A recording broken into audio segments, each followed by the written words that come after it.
ಸರ್ಕಾರಿ ಎನ್ಪಿಎಸ್ ನೌಕರರ ಬೃಹತ್ ಸಂಕಲ್ಪ ಯಾತ್ರೆ. ಇಂಡಿಪೆಂಡೆಂಟ್ ಸಂಗ್ರಾಮ್ ನ್ಯೂಸ್ಗೆ ಸ್ವಾಗತ. ನಾನು ಎಂಎಂ ನದಾಫ್. ನೂತನ ಪಿಂಚಣಿ ಯೋಜನೆ ರದ್ದುಗೊಳಿಸಿ ಹಳೆ ಪಿಂಚಣಿ ಯೋಜನೆ ಜಾರಿಗೊಳಿಸುವಂತೆ ಒತ್ತಾಯಿಸಿ ರಾಜ್ಯ ಸರ್ಕಾರಿ ಎನ್ಪಿಎಸ್ ನೌಕರರ ಸಂಘದ ಜಿಲ್ಲಾ ಘಟಕ ಹಾಗೂ ರಾಜ್ಯ ಸರ್ಕಾರಿ ನೌಕರರ ಒಕ್ಕೂಟದ ಸದಸ್ಯರು ಸೋಮವಾರ ನಗರದಲ್ಲಿ ಬೃಹತ್ ಒಪಿಎಸ್ ಸಂಕಲ್ಪ ಯಾತ್ರೆ ನಡೆಸಿದರು. ಇಲ್ಲಿನ ಕಲಾಭವನದಲ್ಲಿ ಆರಂಭವಾದ ನೂರಾರು ಎನ್ಪಿಎಸ್ ನೌಕರರ ಬೃಹತ್ ಜಾಗೃತಿ ಜಾಥಾಕ್ಕೆ ವಿಧಾನ ಪರಿಷತ್ ಸದಸ್ಯ ಬಸವರಾಜ ಹೊರಟ್ಟಿರವರು ಚಾಲನೆ ನೀಡಿದರು. ಜಾಥಾ ಜುಬ್ಲಿ ವೃತ್ತ, ಕೋಟ್ ವೃತ್ತದ ಮೂಲಕ ಹಾಯ್ದು ಜಿಲ್ಲಾಧಿಕಾರಿ ಕಚೇರಿಯವರೆಗೆ ಮಾಡಿದರು. ಜಾಥಾ ಉದ್ದಕ್ಕೂ ನೌಕರರು ಎನ್ಪಿಎಸ್ ರದ್ದುಗೊಳಿಸಿ ಒಪಿಎಸ್ ಜಾರಿ ಮಾಡಿ ಎಂದು ಘೋಷಣೆಗಳನ್ನು ಕೂಗಿದರು.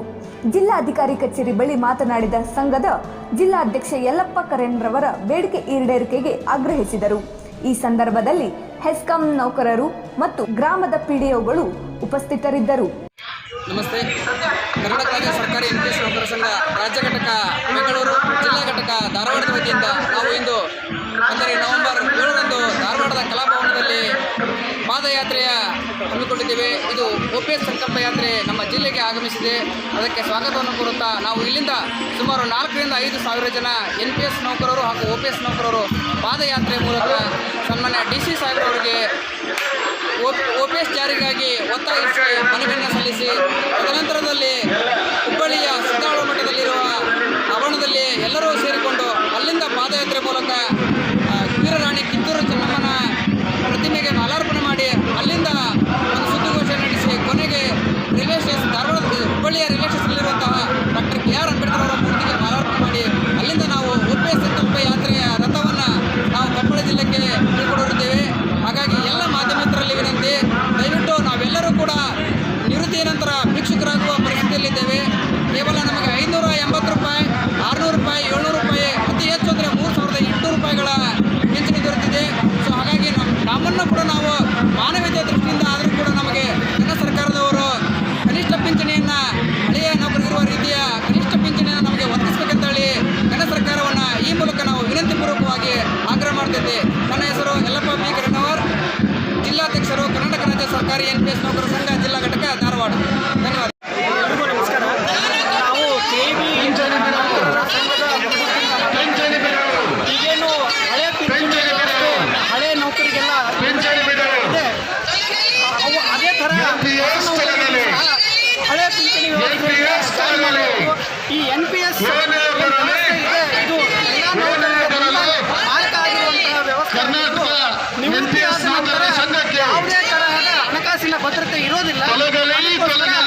ನೌಕರ ಸಂಘಕ್ಕೆ, ಕರ್ನಾಟಕ ರಾಜ್ಯ ಸರ್ಕಾರಿ ನೌಕರ ಸಂಘಕ್ಕೆ, ಕರ್ನಾಟಕ ಪ್ರೌಢಶಾಲಾ ಶಿಕ್ಷಕರ ಸಂಘಕ್ಕೆ, ಕರ್ನಾಟಕ PU ಉಪನ್ಯಾಸಕರ ಸಂಘಕ್ಕೆ, ಕರ್ನಾಟಕ ಡಿಗ್ರಿ ಕಾಲೇಜು ಉಪನ್ಯಾಸಕರ ಸಂಘಕ್ಕೆ, ಬೆಸ್ಕಾಂ ನೌಕರ ಸಂಘಕ್ಕೆ, AB ಇಂಜಿನಿಯರ್ಸ್ ನೌಕರ ಸಂಘಕ್ಕೆ, KPTCL ನೌಕರ ಸಂಘಕ್ಕೆ, ಕಂದಾಯ ಇಲಾಖೆ ನೌಕರ ಸಂಘಕ್ಕೆ, ಸಾವಿತ್ರಿಬಾಯಿ ಫುಲೆ ಶಿಕ್ಷಕಿಯರ ಸಂಘಕ್ಕೆ, ಆರೋಗ್ಯ ಕುಟುಂಬ ಕಲ್ಯಾಣ ಇಲಾಖೆ ನೌಕರ ಸಂಘಕ್ಕೆ, ಸಮಾಜ ಕಲ್ಯಾಣ ಇಲಾಖೆ ನೌಕರ ಸಂಘಕ್ಕೆ, ಅರಣ್ಯ ಇಲಾಖೆ ನೌಕರ ಸಂಘಕ್ಕೆ, ಪಂಚಾಯತ್ ರಾಜ್ ಇಲಾಖೆ ನೌಕರ ಸಂಘಕ್ಕೆ, PDO ನೌಕರ ಸಂಘಕ್ಕೆ, ಅನುದಾನಿತ ಶಿಕ್ಷಣ ಸಂಸ್ಥೆಗಳ ನೌಕರ ಸಂಘಕ್ಕೆ, CPT ನೌಕರ ಸಂಘಕ್ಕೆ, ಹೋರಾಟಕ್ಕೆ ಬೆಂಬಲ ನೀಡತಕ್ಕಂಥ ಸಕಲ ಸಂಘಟನೆಗಳಿದೆ. ಈ ಹೋರಾಟಕ್ಕೆ ಬೆಂಬಲ ನೀಡತಕ್ಕಂಥ ಸಕಲ ಸಂಘಟನೆಗಳಿದೆ. ನಿಶ್ಚಿತ ಪಿಂಚಣಿ ಜಾರಿಯಾಗಲಿ ಜಾರಿಯಾಗಲಿ ಜಾರಿಯಾಗಲಿ ಜಾರಿಯಾಗಲಿ ರದ್ದಾಗಲಿ ರದ್ದಾಗಲಿ ರದ್ದಾಗಲಿ ರದ್ದಾಗಲಿ.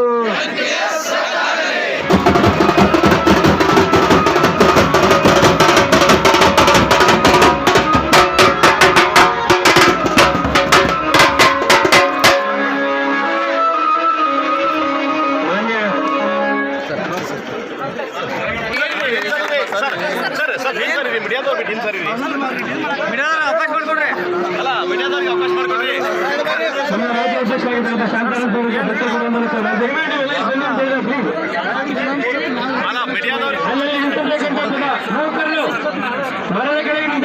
ಹೋರಾಟದ ಬೆನ್ನೆಲುಬಾಗಿರ್ತಕ್ಕಂಥ ಸನ್ಮಾನ್ಯ ವರೇಂದ್ರ ಸಾಹೇಬರು ಆಗಮಿಸಿದ್ದಾರೆ.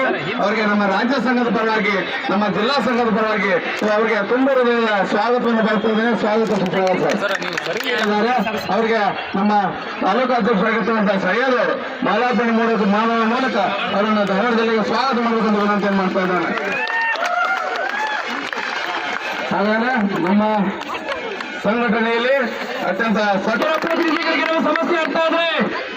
ಅರ್ಧ ಹೋರಾಟವನ್ನು ಗೆದ್ದ ಹಾಗೆ ಮತ್ತು ರಾಜ್ಯದ ಅಷ್ಟು ಜಿಲ್ಲೆ ತಾಲೂಕುಗಳಲ್ಲಿ ಅನೇಕ ಶಾಸಕರು ನಮ್ಮ OPS ಸಂಕಲ್ಪ ಯಾತ್ರೆಯನ್ನು ಪಕ್ಷಾತೀತವಾಗಿ ಸ್ವಾಗತ ಮಾಡಿದ್ದಾರೆ. ಅವರಿಗೆ ನೇರವಾಗಿ ನಾವು ಕೇಳ್ತೇವೆ, 5 ವರ್ಷ ಶಾಸಕರಾಗುವ ನಿಮಗೆ ಪಿಂಚಣಿ ಇದೆ ಸರ್. 35 ವರ್ಷ ಸರ್ಕಾರಿ ನೌಕರಾಗಿ ಸೇವೆ ಮಾಡೋ ನೌಕರಿಗೆ ಪಿಂಚಣಿ ಇಲ್ಲ. ಆದರೆ ನಿಮಗೆ ಯಾಕೆ ಪಿಂಚಣಿ ಇಲ್ಲ ನಮ್ಮ ಪ್ರಶ್ನೆ ಅಲ್ಲ. ನಮ್ಮನ್ನು ಕೂಡ ನಿಮ್ಮ ಸಾಲಿಗೆ ಸೇರಿಸ್ಕೊಳ್ಳಿ. ನಾವು ಕೂಡ ನಿಮ್ಮ ಪರವಾಗಿರ್ತಾರೆ. ಪಿಂಚಣಿ ಪಡೆಯುವ ನಾಯಕರು ಬಂದವರು ನಮ್ಮನ್ನು ಕೂಡ ಅವರೇ ಇವತ್ತು ಬಂದು ನಮ್ಮ ಜೊತೆಗೆ ನಿಂತ್ಕೊಂಡಿದ್ದಾರೆ. ಆ ಕಾರಣಕ್ಕಾಗಿ ಸ್ನೇಹಿತರೆ, ನಮ್ಮ ಹೋರಾಟ ಯಾವುದೇ ಪಕ್ಷದ ವಿರುದ್ಧ ಅಲ್ಲ, ಯಾವುದೋ ಸಂಘಟನೆ ವಿರುದ್ಧ ಅಲ್ಲ, ಯಾವುದೋ ವ್ಯಕ್ತಿಯ ವಿರುದ್ಧ ಅಲ್ಲ.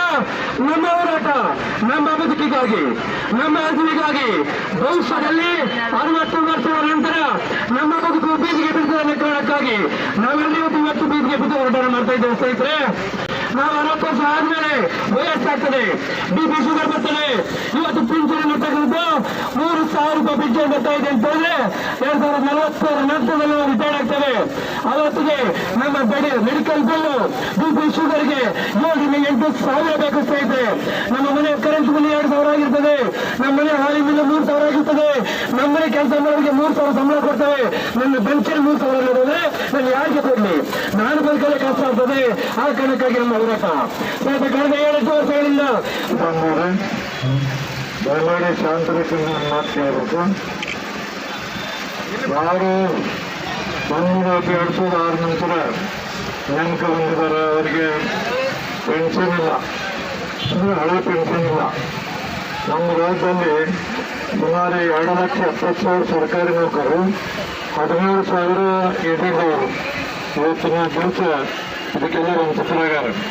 ನಾನು ಪಕ್ಷಕ್ಕೆ ಬಂದಾಗ ವಿಧಾನ ಪರಿಷತ್ನಾಗ ಮಾಡಿದೆ, ನಾಗನಗೌಡರಿಗೆ ಹೇಳಿದೆ, ಏನಾದರೂ ಪೇಪರ್ದಾಗ ಆಯ್ತು ಹೆಸರು ಬಾಯಿ ನನ್ನ ಕಡೆ ಒಂದು ಬಂದೆಲ್ಲ ಜಿಲ್ಲಾದನ್ನು ಕಮಿಟಿ ಮಾಡ್ಕೊ ಕಮಿಟಿ ಒಳಗೆ ನಮ್ಮನ್ನೆಲ್ಲ ಹಾಕೋ ಎರಡೆರಡು ಗೌರ್ಮೆಂಟ್ ಕೂಡ ಮಾಡಿ ಅಂತ ಹೇಳಿದ್ರು. ಇವತ್ತು ಮತ್ತೆ ನಮಗೆ ತ್ರಿಪುರಾನ ವೆಸ್ಟ್ ಬೆಂಗಾಲ್ ಕೊಡ್ತಾರೆ. ಆಮೇಲೆ ಇದು ಯಾವುದು ಜಾರ್ಖಂಡ್, ಪಂಜಾಬ್ನ ಛತ್ತೀಸ್ಗಢ, ಆಮೇಲೆ ರಾಜಸ್ಥಾನ ಎಲ್ಲ ಕಡೆ ಹಾಕೋರು. ನಾನೊಂದ್ಸರಿ ಮುಖ್ಯಮಂತ್ರಿಗಳು ಮಾತಾಡಿದ್ದೆ, ಅವರು ಸಹಮತಿಯನ್ನು ವ್ಯಕ್ತಪಡಿಸಿದ್ರು. ಮತ್ತು ಅಧಿಕಾರಿಗಳು ಏನು ಹೇಳಿದ್ರೆ ಗೊತ್ತಿಲ್ಲ. ಇವತ್ತು ನಿಮ್ಮ ಕಷ್ಟಗಳನ್ನು ನಾವು ಅವರು ಸಂಪೂರ್ಣ ಅರ್ಥ ಮಾಡಿಕೊಂಡ್ರು. ಅದಕ್ಕೆ ಯಾವುದೇ ರಾಜಕೀಯನೇ ಬೇಡ.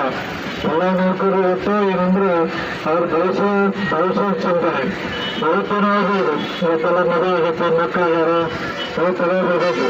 ಅದಾದ ನಂತರ ವಯಸ್ಸಾದ ನಂತರ ಏನು ಅನ್ನೋದು ಎಲ್ಲರಿಗೂ ಸಮಸ್ಯೆ. ಅವಾಗ ಕೆಲವರಿಗೆ ರಿಟೈರ್ಡ್ ಆಗೋರು ಸಮಸ್ಯೆ ಆಗುತ್ತೆ, ಇದ್ದಾಗ ನಮಗೆ ಸಮಸ್ಯೆ ಆಗುತ್ತೆ. ನಾವು ಹಿನ್ನೆಲೆಯಲ್ಲಿ ನಾವು ಸಂಪೂರ್ಣವಾಗಿ ನಮಗೆ ಸಹಕಾರವನ್ನು ಕೊಡ್ತೀವಿ. ಮತ್ತು ಮಣ್ಣಾಗಲೇ ಎಲ್ಲ ಶಾಸಕರು ಎಲ್ಲ ಸೇರಿ ನಾವು ಭೇಟಿಯಾಗಿ ಮಿನಿಸ್ಟರ್ಗಳು ಎಜುಕೇಷನ್ ಮೆಮೊರಾಂಡಮ್ ಕೊಡ್ತೇವೆ. ಇದೇ ನ್ಯಾಯವಾದದ್ದು. ಮತ್ತು ಸಂತೋಷ್ ಹೆಗಡೆಯವರು ಅದಾರೆ. ಏನಂತ ಹೇಳಿದ್ರೆ ಪೆನ್ಷನ್ ಇದು ಭಿಕ್ಷೆ ಅಲ್ಲ, ಇದು ಮ್ಯಾಟರ್ ಆಫ್ ರೈಟ್.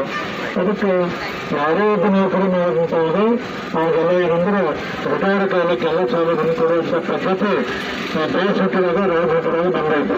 ಆ ಹಿನ್ನೆಲೆಯಲ್ಲಿ ಸಮಸ್ಯೆಗೆ ಕರ್ನಾಟಕದಾದ್ಯಂತ ಎಲ್ಲ ನೌಕರ ಪರವಾಗಿ ನಾನು ಮುಖ್ಯಮಂತ್ರಿಗಳಿಗೆ ಮತ್ತು ಸಂಬಂಧಪಟ್ಟವರಿಗೆ ವಿನಂತಿ ಮಾಡಿಕೊಡ್ತೇನೆ. ಮತ್ತು ನಾನು ನಾಳೆ 10ನೇ ತಾರೀಕು 10/9 ಮುಖ್ಯಮಂತ್ರಿಗಳ ಸಮಯ ತಗೊಂಡಿನಿ. ನೀವೆಲ್ಲ ಇಲ್ಲಿ ಸ್ಟ್ರೈಕ್ ಮಾಡಿದ್ದು ಮತ್ತು ನೀವೇನೇನು ಸಭೆಗೆ ಹೇಳಿ ಎಲ್ಲ ವಿಚಾರಗಳನ್ನು ನಿಮ್ಮ ಇವನ್ ಕೊಟ್ಟೇನೆ ಮೆಮೊರಾಂಡಮ್ ಎಲ್ಲರನ್ನು ತಗೊಂಡು ನನ್ನೊಂದು ಲೆಟರ್ ಬರೆದು ನಾನು ಮುಖ್ಯಮಂತ್ರಿ ಹೇಳ್ತೀನಿ, ಪ್ರಯತ್ನ ಮಾಡ್ತಿದ್ದೀನಿ. ಮತ್ತು ಬರುವಂಥ ಅಧಿವೇಶನದಲ್ಲಿ ಸಾಧ್ಯ ಆದಂಥ ರೀತಿಯಲ್ಲಿ ನಿಮ್ಮ ಪರವಾಗೆಲ್ಲ ನಾವು ಹೋರಾಟವನ್ನು ಮಾಡಲಿಕ್ಕೆ ಕೊಟ್ಟಿದ್ದೀವಿ. ಏನಂತಂದ್ರೆ ಇದಕ್ಕೆ ಪಕ್ಷ ಮತ್ತೊಂದು ಅಧಿಕಾರ ಇವೆಲ್ಲ ಬರಂಗಿಲ್ಲ. ಇಡೀ 2,70,000 ಪ್ಲಸ್ 14,000 ಇಷ್ಟು ಜನರ ಭವಿಷ್ಯ ಇದ್ದಾಗ ನಾವು ನಮ್ಮ ಏನು ಎಂಥ ಬೇರೆ ಬೇರೆ ವೈಯಕ್ತಿಕವಾದಂಥ ಏನು ಇಟ್ಕೋಬಾರ್ದು. ಅದಕ್ಕೆ ನಾವೆಲ್ಲ ನಿಮ್ಮ ಪರವಾಗಿದ್ದೀವಿ, ನಿಮ್ಮ ಸಲುವಾಗಿ ಹೋರಾಟ ಮಾಡ್ತೀವಿ. ಮತ್ತು ಎಲ್ಲ ರೀತಿಯಿಂದ ನಾನು ಎಲ್ಲ ಮಂತ್ರಿಗಳಿಗೆ ಫೈನಾನ್ಸ್ ಅಕೌಂಟ್ ಕನ್ವಿನ್ಸ್ ಮಾಡೋಕ್ಕೆ ಕೊಡ್ತೀನಿ. ಒಂದು ಮಾತು ಹೇಳಿದೆ ಮುಖ್ಯಮಂತ್ರಿಗಳಿಗೆ, ನೋಡ್ರಿ ರಿಟೈರ್ಡ್ ಆಗೋದು ಇನ್ನು 20 ವರ್ಷ. ಯಾರೋ ಒಬ್ಬರಿಬ್ಬರು ಬಂದಿರ್ತಾರೆ. ನಾನು ಗ್ರಾಂಟಿಂಗ್ ಏನ್ ಮಾಡಿದ್ನಲ್ಲ, ಗ್ರಾಂಟಿಂಗ್ ಏನ್ ಮಾಡಿದಾಗ ನಿಮ್ಮ ಟೀಚರ್ಸ್ ಒಂದು ರಿಟೈರ್ಡ್ ಆಗ್ತಲ್ಲ. ನಾ ಹೇಳಿದಪ್ಪ ನಿಮ್ಮ ಗ್ರಾಂಟಿಂಗ್ ಮಾಡಿದ ತಪ್ಪಾಯ್ತು ನಿಮ್ಗೆ ಅಂತ ನಾನು ಬಂದವ್ರು ಭಾಳ ಕಾಡಾಕೋದು. ಅವ್ರೊಂದು ಒಂದು ಸ್ವಲ್ಪ 2% ಆಗ್ಬೋದು. ಬಟ್ ನೀವೆಲ್ಲ 1 to 6 ಅಪಾಯಿಂಟ್ ಆಗಿರಲ್ಲ. ನೀವು ಕನಿಷ್ಠ 15-20 ರಿಟೈರ್ಡ್ ಆಗೋದು. ಆ 15-20 ವರ್ಷಕ್ಕೆ ಮುಖ್ಯಮಂತ್ರಿಗಳು ಇರೋಂಗಿಲ್ಲ, ನಾನು ಇರೋಂಗಿಲ್ಲ, ಯಾರು ಇರೋಂಗಿಲ್ಲ. ಇವರೆಲ್ಲ ನಾ ಹೇಳಿದೆ ಯಾರು ಬರ್ತಾರೆ ಕೊಟ್ಟು ಬಿಡಿ ನೀವು ಹೆಸರು ಬರುತ್ತೇನೆ. ಅವ್ರಿಗೂ ಸ್ವಲ್ಪ ಎಲ್ಲ ಹೇಳಿ ನಾನು ಕನ್ವಿನ್ಸ್ ಮಾಡಿದ್ವಿ. ನೀವು ಸ್ವಲ್ಪ ನಿಮ್ಮ ಪರವಾಗಿ ಮುಖ್ಯಮಂತ್ರಿ ಹೇಳ್ತೀನಿ, ಎಲ್ಲರೂ ಸಮಾಧಾನ ರೀತಿಯಿಂದ ಶಾಂತ ರೀತಿಯಿಂದ ಮೆರವಣಿಗೆ ಮಾಡಿ ನಿಮ್ಮ ಆಧಾರಗಳನ್ನು ಮುಖ್ಯಮಂತ್ರಿಗಳಿಗೆ ಬಸ್ ಮುಖಾಂತರ ಕೊಡಬೇಕು. ಎಲ್ಲೂ ಯಾರು ಗಲಾಟೆ ಅಂತ ಮಾಡಬಾರ್ದು. ನಿಮ್ಮ ಬೆಂಬಲ ಸದಾ ಇರ್ತೀವಿ. ಮತ್ತು ನಿಮಗೆಲ್ಲ ರೀತಿಯಿಂದ ನಮ್ಮ ಸಹಕಾರ ಇದೆ. ನನ್ನ ಒಪ್ಪಂದ ಅಲ್ಲ, 14 ಮಂದಿ ನಾವು ಶಾಸಕರಿದ್ದೀವಿ, ಸ್ಪೀಚರ್ಗೆ ಆಗ್ಬೇಕು ಅನ್ಸೋದು. ನಿಮ್ಮ ಕೂಡ ನಾವು ಆಗಲೇ ಬಂದು 2-3 ಸಲ ಅಲ್ಲಿ ಫ್ರೀಡಮ್ ಪಾರ್ಕ್ ಬಂದು ಈಗ ಬರ್ತೀವಿ. ಮತ್ತು ಅಂಥ ಪ್ರಚಂಡ ಮಂದಿ ಮುಖ್ಯಮಂತ್ರಿ ಟೈಮ್ ಫಿಕ್ಸ್ ಮಾಡಿ ನಿಮ್ಮ ಸಭೆ ಕಾಲ ನಿಮ್ಮನ್ನು ಮಾತಾಡೋಕೆ ಹೋಗ್ತೀವಿ. ನಿಮಗೆಲ್ಲ ಒಳ್ಳೆಯದಾಗಲಿ, ದೇವರು ಒಳ್ಳೇದು ಮಾಡಲಿ, ಅಂತ ದೇವರೆಲ್ಲ ಆಗಲಿ.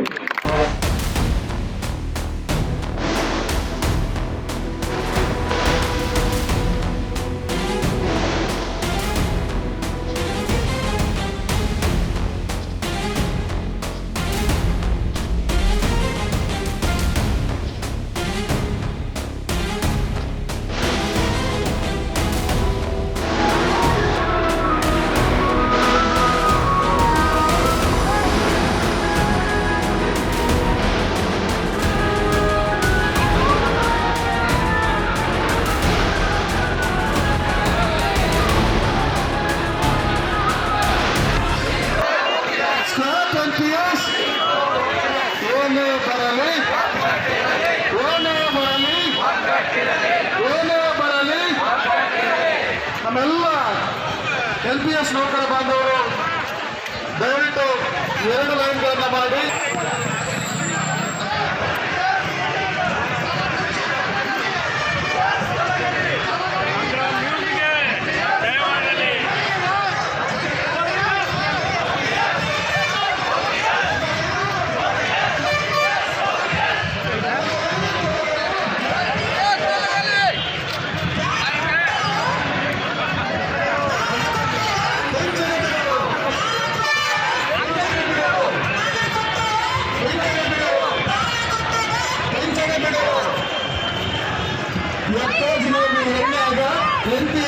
ಬಂದಾಗ ಎತ್ತೋತಿಗೆ ಹೋಗಿ ಹೆಂಗಾಗ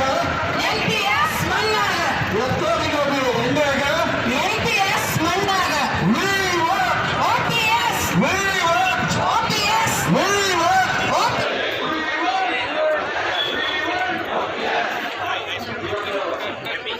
ಸಾಕ್ರಿ ನಾವು ಏನು ಪ್ರಯತ್ನ ಲಕ್ಷಾಂತರ ಸೇರಿದಾಗ ಎಂಟು ನೌಕರು ಸೇರಿದಾಗ ನಮ್ಮ ಹೋರಾಟ ಯಶಸ್ಸಾಗ್ತದೆ ಎನ್ನುವುದಲ್ಲ. ಇವತ್ತು ನಾನು ಧಾರವಾಡ ಜಿಲ್ಲೆಯನ್ನ ಹೇಳೋದಾದ್ರೆ ಇವತ್ತು ಕರ್ನಾಟಕ ನೌಕರ ಸಂಘ ಇವತ್ತು ರಾಜ್ಯ ಮಟ್ಟದಲ್ಲಿ ಒಂದು ಬೃಹತ್ ಸಂಘ ಆಗಿ ಬೆಳೆಯಲಿಕ್ಕೆ ನಮ್ಮ ಧಾರವಾಡ ಜಿಲ್ಲೆಯ ಪಾತ್ರ ಬಹಳಷ್ಟು ದೊಡ್ಡದಿದೆ ಎನ್ನುವುದಲ್ಲ. ಇವತ್ತು ನಾವೇನು ಬೆಳಗಾವಿ ಮಟ್ಟದಲ್ಲಿ ಸಮಾವೇಶ ಮಾಡುವ ಮೂಲಕ ಇವತ್ತು ರಾಜ್ಯಕ್ಕೆ ನಾವು NPS ನೌಕರರಿಗೆ ಒಂದು ಸ್ಪಷ್ಟವಾಗಿ ಸಂದೇಶವನ್ನು ಕೊಟ್ಟು ನಾವೆಲ್ಲರೂ ಕೂಡ ಹೋರಾಟಕ್ಕೆ ಭಾಗವಹಿಸುತ್ತೇವೆ ನಮಗೆ ವಿನಂತಿಸುತ್ತೇವೆ. ಜೊತೆಗೆ ನಮ್ಮ ಧಾರವಾಡ ಜಿಲ್ಲೆಯ ನಮ್ಮ ಎಲ್ಲರೂ ಸನ್ಮಾನ್ಯ ಬಸವರಾಜ ಹೊರಟ್ಟಿ ಸಾಹೇಬರು ಯಾವತ್ತೂ ನಮ್ಮ ಸಂಘಟನೆಗೆ ಬಂಧುವಾಗಿರ್ತವರು ನಮ್ಮ ಎಲ್ಲ ಕಾರ್ಯಕ್ರಮಗಳನ್ನು ಕೂಡ ಅವರು ಯಾವಾಗಲೂ ಸಹಾಯ ಸಹಕಾರವನ್ನು ಕೊಡ್ತಾ ಬರ್ತಾರೆ. ಹೋರಾಟ ಅಂದಾಗ ಅವ್ರು ಹೇಳೋದಂದ್ರೆ ನೋಡಿ ಹೋರಾಟದ ಮುಂದಾಗ ನೀವು ಯಾವುದೇ ಕಾರಣಕ್ಕೂ ಹೋರಾಟದಲ್ಲಿ ನಿಂತಿರುವ ಪ್ರಶ್ನೆ ಇಲ್ಲ. ನಿಮ್ಮ ಜೊತೆಗೆ ನಾನಿರ್ತೇನೆ, ಏನಾದರೂ ನಾವು ತೊಂದರೆ ಅಂದ್ರೆ ನಾನು ನಿಮಗೆ ಬೆಂಟಕ್ಕೆ ಪ್ರೋತ್ಸಾಹ ಕೊಡ್ತೇನೆ ಅಂತಕ್ಕಂಥ ಮಾತನ್ನು ನಾವು ಹೇಳಿದಾಗ ಅವರು ಧೈರ್ಯದಿಂದ ನಾವು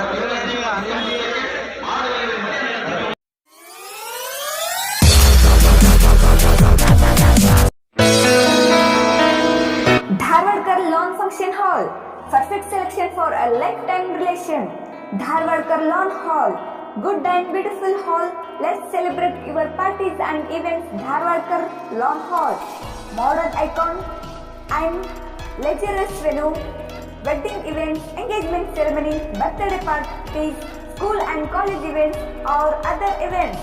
Enjoyable atmosphere with high-tech security, parking available, memorable most visit Dharwadkar Lawn Hall near Patrapajja Mata, Yadwad Road, Dharwad. Contact 944-8359-741, 988-6391-733.